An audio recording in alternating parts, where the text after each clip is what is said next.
भगवान राम का काल ऐसा काल था जबकि धरती पर विचित्र किस्म के लोग और प्रजातियां रहती थी, लेकिन प्राकृतिक आपदा या अन्य कारणों से ये प्रजातियां अब लुप्त हो गई है। आज ये समझ पाना मुश्किल है कि कोई पक्षी कैसे बोल सकता है। रामायण काल में बंदर, भालू आदि की आकृति के मानव होते थे।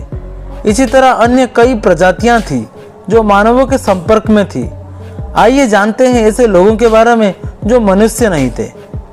हनुमान जी का कुछ लोग बानर जाति का मानते हैं, तो कुछ का मानना है कि वो मनुष्य ही थे। हालांकि ये शोध का विषय है और रहस्य अभी भी बरकरार है। वाल्मीकि रामायण में इन बानरों का खास जिक्र मिलता है। केसरी, हनुमान, सुग्रीव, बाली, अंगद, सुषेण वैद्य आदि ये सभी बानरों की कपि नामक जाति से थी। जटायु और संपाति माना जाता है कि गिद्धों की एक ऐसी प्रजाति थी जो बुद्धिमान मानी जाती थी और उसका काम संदेश को इधर से उधर ले जाना होता था। जैसे कि प्राचीन काल से कबूतर भी ये कार्य करते आए हैं। भगवान विष्णु का वाहन है गरुड़। प्रजापति कश्यप की पत्नी विनता के 2 पुत्र हुए, गरुड़ और अरुण। गरुड़ जी विष्णु की शरण में चले गए और अरुण जी सूर्य के सारथी हुए। संपाति और जटायु इन्हें अरुण के पुत्र थे।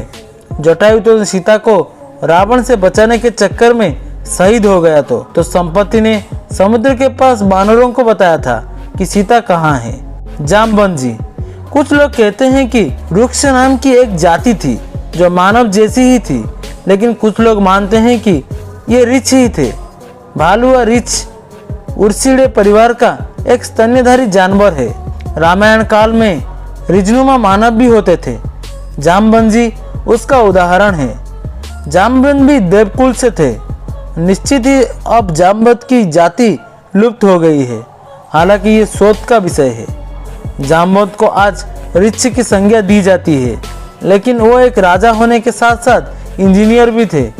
समुद्र के तटों पर वो एक मचान को निर्मित करने की तकनीक जानते थे, जहां यंत्र लगाकर समुद्र मार्गों और पदार्थों का ज्ञान प्राप्त किया जा सकता था। मान्यता है कि उन्होंने एक ऐसे यंत्र का निर्माण किया था जो सभी तरह के विषैले परमाणुओं को निगल जाता था। रावण ने इस सभी ऋक्षों के राज्य को अपने अधीन कर लिया था। जामवंत ने युद्ध में राम की सहायता की थी और उन्होंने ही हनुमान जी को का स्मरण। काकभुसुंडी, लोमस ऋषि के साप के चलते काकभुसुंडी कौवा बन गए थे। लोमस ऋषि ने साप से मुक्त होने के लिए उन्हें राम मंत्र और इच्छा मृत्यु का वरदान दिया। कौवे के रूप में उन्होंने अपना संपूर्ण जीवन व्यतीत किया। वाल्मीकि से पहले ही काकभुसुंडी ने रामायण गिद्धराज गरुड़ को सुना दी थी। नन्ही गिलहरी, इसके अलावा रामायण में नन्ही गिलहरी का भी जिक्र जाता है। वन में ऐसे ही चलते हुए श्री राम का पैर एक नन्ही सी गिलहरी पर पड़ा।